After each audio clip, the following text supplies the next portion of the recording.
जय दशमा। आज का टॉपिक है कोई रो रहा है आपकी याद में। तो क्या हो रहे हैं इस पर्सन के दिल के जज्बात और क्या चल रहा है उनके दिलो दिमाग में, ये जानने की कोशिश करेंगे आज की रीडिंग से। 2 डेक है, दोनों में से लेंगे 8-8 कार्ड्स। अब जनरल रीडिंग है, इसका मतलब ये तो नहीं है कि हर किसी के लिए हर कोई रो रहा होगा, लेकिन अगर कोई रो रहा है ऐसा आपको लग रहा है तो उस पर्सन के जज्बात क्या हो सकते हैं, ये जनरली जानने की हम कोशिश कर रहे हैं, क्योंकि ये पर्सनल रीडिंग तो है नहीं किसी का। तो आपके सिचुएशन के साथ अगर आपको लग रहा है कि कार्ड्स मैच हो रहे हैं तो ये रीडिंग आपके लिए है।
पहला जो कार्ड मिला है वो है द हैंगमैन का। तो स्टक फील कर रहे हैं, जैसे यहाँ पे ये पर्सन बीच में ही लटका हुआ है। ये ना तो जिंदगी में आगे जा सकता है ना तो पीछे जा सकता है। तो एक स्टकनेस की जैसी फीलिंग होती है।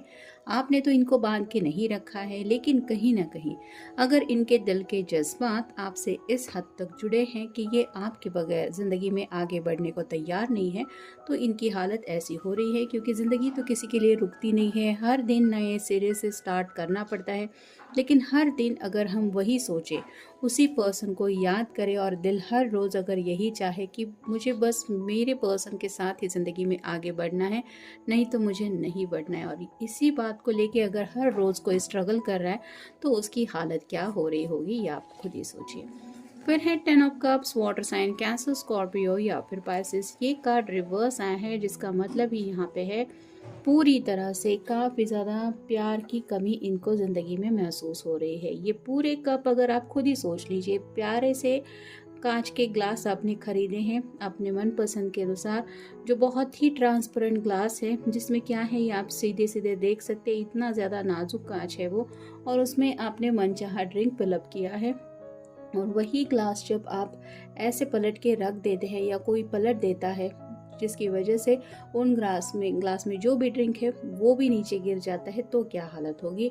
तो वैसे ही इस पर्सन की हालत हो रही है, यानी कि उनको लग रहा है कि उनकी ज़िंदगी में प्यार की बहुत ज़्यादा कमी है, प्यार है ही नहीं, और इस वजह से शायद इनको रोना आ रहा है।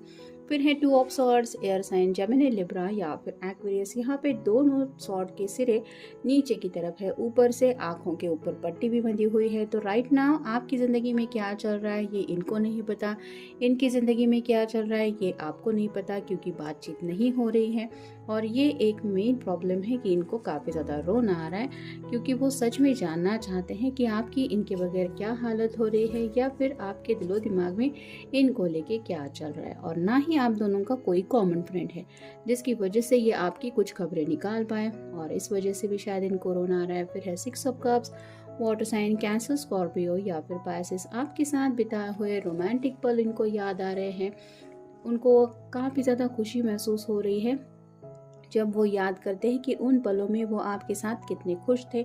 और जब जैसे ही डे ड्रीमिंग से वो रियलिटी में आते हैं, तो उनको एहसास होता है कि ये तो उनके पास्ट की बातें हैं, प्रेजेंट में क्या है। प्रेजेंट में तो ये हालत है कि आप उनके साथ नहीं हैं, ये ना तो ज़िंदगी में आगे बढ़ सकते हैं, ना ही आपके साथ कनेक्ट हो सकते हैं, और इसी वजह से शायद इनकी ऐसी हालत हो रही है। फिर है 2 of coins, earth sign, Taurus, Virgo या फिर कैप्रिकॉर्न। बैलेंस करना कितना मुश्किल है इस पर्सन को, ये तो आप समझ ही सकते हैं। दोनों हाथों में 2 पेंटिकल हैं, ऊपर से ये ऐसे साइकिल चला रहा है जिसको हैंडल ही नहीं है। तो कितना मुश्किल होता होगा इनको ज़िंदगी में खुद की जर्नी आगे तक ले जाना, यानी कि हर रोज़ ये इसी स्ट्रगल से गुजर रहे हैं, क्योंकि बिल्कुल ऊपर कार्ड आया है हैंगमैन का। तो काफ़ी ज़्यादा स्ट्रगल करना पड़ रहा है और उनको एहसास हो रहा है कि आप उनके साथ थे तो आपको वो सब बातें शेयर करते थे, प्रॉब्लम का सोल्यूशन आप दोनों मिलके शायद निकालते थे। और अब जब ये खुद ही अकेले ही इन सब बातों से डील कर रहे हैं तो उनकी हालत ख़राब हो रही है। फिर है द डेविल, बिल्कुल 10 ऑफ कॉइंस, 10 ऑफ कप्स के नीचे ये कार्ड आया है। तो कैप्रिकॉर्न का साइन है, आपका या उनका साइन हो सकता है। प्यार की आग में जल रहे हैं, तड़प रहे हैं, और आप कह सकते हैं यहाँ पे भी आप देख सकते हैं आग है, फायर है, इस कार्ड में भी यहाँ पे भी फायर है। तो ये प्यार की आग में तड़प रहे हैं, क्योंकि ये 10 ऑफ कप का जो कार्ड होता है वो बहुत ज़्यादा रोमांटिक कार्ड होता है और ये रिवर्स आया है, जिसका मतलब ही यही है कि राइट नाउ अगर आपको लग रहा है कि ये पर्सन सुकून से ज़िंदगी जी रहे, तो वैसा बिल्कुल भी नहीं है। ये बहुत ही ज़्यादा स्ट्रगल कर रहे हैं। फिर है 7 of coins, earth sign, Taurus, Virgo या फिर कैप्रिकॉर्न, काफ़ी ज़्यादा इंतज़ार कर रहे हैं पेशेंस से। उनको लग रहा है कि मुझे जो चाहिए वो विश कभी तो पूरी होगी। जैसे ये फल, अगर आप सोचिए कि ये ऐसे ही खड़ी है और इंतज़ार कर रही है कि ऊपर वाला जब ये फल पक गए तो मेरी इस टोकरी में डाल देगा, और ये सिर्फ अपनी तरफ से यही कोशिश कर रही है। ये खुद अपनी हाथ पैर नहीं चला रही या दिमाग भी नहीं चल रहा है कि ये अपने हाथों से भी ये फल कलेक्ट कर सकती है। ये अगर ऐसे ही ऊपर वाले के भरोसे बैठी रहेगी तो क्या लगता है आपको इसमें से कितने फल इसकी टोकरी में गिरेंगे और कब गिरेंगे? तो ऐसे ही इस पर्सन की हालत है। अपनी तरफ से राइट नाउ ये कोई भी एक्शन नहीं ले रहे हैं, फिर इमेजिनेशन में खोए हैं। मेरे नसीब में ये प्यार होगा तो मुझे मिल जाएगा, मेरा पर्सन वापस आ जाएगा, उसको मेरी याद आएगी, वो मुझे कॉल मैसेज करेगा, ऐसे खुद को वो बहलाते रहते हैं। लेकिन जब ऐसा कुछ होता नहीं है तो उनकी हालत ख़राब होती है और वो रोने लगते हैं। और फाइनल कार्ड है फेथ का। तो यहाँ पे तो जैसा कि मैंने कहा, ये सभी लोग मिलके कुछ प्रार्थनाएं दुआएं कर रहे हैं। वैसे ही आपकी जो पर्सन है वो यूनिवर्स से यही मांग रहे हैं कि मुझे मेरा प्यार लौटा दो, या फिर मुझे वही खुशियाँ ज़िंदगी में लौटा दो जिनको मैंने कभी एंजॉय किया है। तो अपनी तरफ से तो ये कुछ भी नहीं कर रहे, और यही वजह है कि उनको इतना ज़्यादा बुरा लग रहा है। अब देखते हैं उनके असली मैसेजेस क्या हैं। Baby now I need to hold you tight. तो अब ये काफ़ी ज़्यादा रोमांटिक एनर्जी से आपसे कनेक्ट होना चाहते हैं, और उनका दिल ऐसा कर रहा है कि आपको इस तरह से अपनी बाहों में भर लेंगे कि आपको कभी भी अपने से दूर नहीं करेंगे। यानी कि आप समझ सकते हैं कि कितना ज़्यादा आपको मिस कर रहे हैं।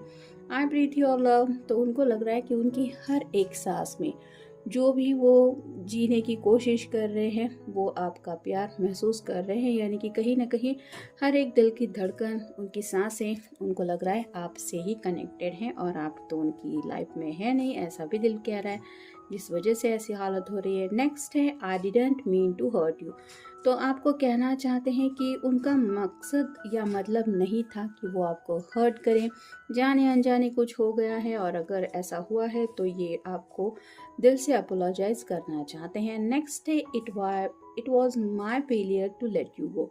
तो खुद को ब्लेम कर रहे हैं, यानी कि आप दोनों के बीच में अगर दूरियां आ चुकी है तो किसकी वजह से, अगर ये कोई सवाल इनसे पूछता है तो ये खुद के ऊपर वो ब्लेम ले रहे कि मैंने उसको जाने दिया। मतलब उनको लग रहा है कि आप भले ही उनसे दूर होने की कोशिश कर रहे थे या कर रही थी, लेकिन ये उन्होंने होने कैसे दिया। मतलब इस हद तक अगर बात बिगड़ गई तो किसकी वजह से बिगड़ गई, ये जब वो अपने आप से सवाल पूछते हैं तो उसका जवाब होता है इनका खुद का ये नेचर है। नेक्स्ट है I have realisation of your past birth of our past birth together. तो उनको दिल से ऐसा लग रहा है, ये महसूस कर रहे हैं अपनी अंतरात्मा से कि आप दोनों पिछले जन्मों से भी कई जन्मों से एक दूसरे से कनेक्टेड हैं, और इसी वजह से जैसे बिल्कुल हैंगमैन के नीचे ये कार्ड आया है, वो आपके बिना ज़िंदगी में आगे नहीं बढ़ सकते। वो कोशिश शायद कर रहे हैं लेकिन उनसे हो नहीं पा रहा है। नेक्स्ट है I love you more than anything. तो ये बात हो रही है जैसे 10 ऑफ कप के बिल्कुल नीचे ये कार्ड आया है, तो आपसे इतना ज़्यादा प्यार करने लगे हैं कि अब उनके दिलो दिमाग में और कोई चाहत है ही नहीं। मतलब ज़िंदगी में जैसे होता है ना, मुझे ये चाहिए वो चाहिए, अब उन्हें लगता है कि आपके प्यार के अलावा उनको और ज़िंदगी में कुछ भी नहीं चाहिए। Next time memories of you heals me, तो आपके साथ बिताया हुआ प्यारा सा वक्त ये याद करते हैं और खुद के दिल के ज़ख्मों को भरने की कोशिश करते हैं। यानी कि जब भी इनको ज़्यादा रोना आता है तो शायद ये आप दोनों के कनेक्टेड मोमेंट्स याद करते हैं और खुद को ये एहसास दिलाते हैं कि उसने मुझे इतना प्यार किया है, नहीं वो मुझे छोड़ के नहीं जा सकता, या फिर देखना मेरा प्यार उसको मेरे पास लेके आएगा। तो ऐसी बातों में खुद को बहलाते रहते हैं। नेक्स्ट है I don't want to let you go. तो इसलिए बुरा हाल हो रहा है क्योंकि कहीं ना कहीं उनका दिल शायद इस सोच के डर रहा है कि कहीं आप भी उनके बिना ज़िंदगी में आगे बढ़ने के लिए तैयार तो नहीं हो गए। और ऐसा अगर हो रहा है तो ये दिल से आप, मतलब इनका दिल यही चाहता है कि मैं तुम्हें जाने नहीं दूंगा। और यही सब बातें वो शायद आपको सामने से बोलना चाहते हैं, जो बातें बोलने के लिए भी जुबान खोलनी पड़ेगी, आपको कहना पड़ेगा, कॉल मैसेज करना पड़ेगा या फिर आपसे मिलना पड़ेगा। लेकिन ये इंतज़ार की एनर्जी में है, यानी कि मेरा प्यार सच्चा है तो वो लौट के आएगा या लौट के आएगी। और जो इनको महसूस नहीं होता कि आप आ रहे हैं, जिसकी वजह से इनकी ऐसी हालत हो रही है। तो ये था आज का रीडिंग, जनरल रीडिंग है। मिलेंगे नेक्स्ट रीडिंग में।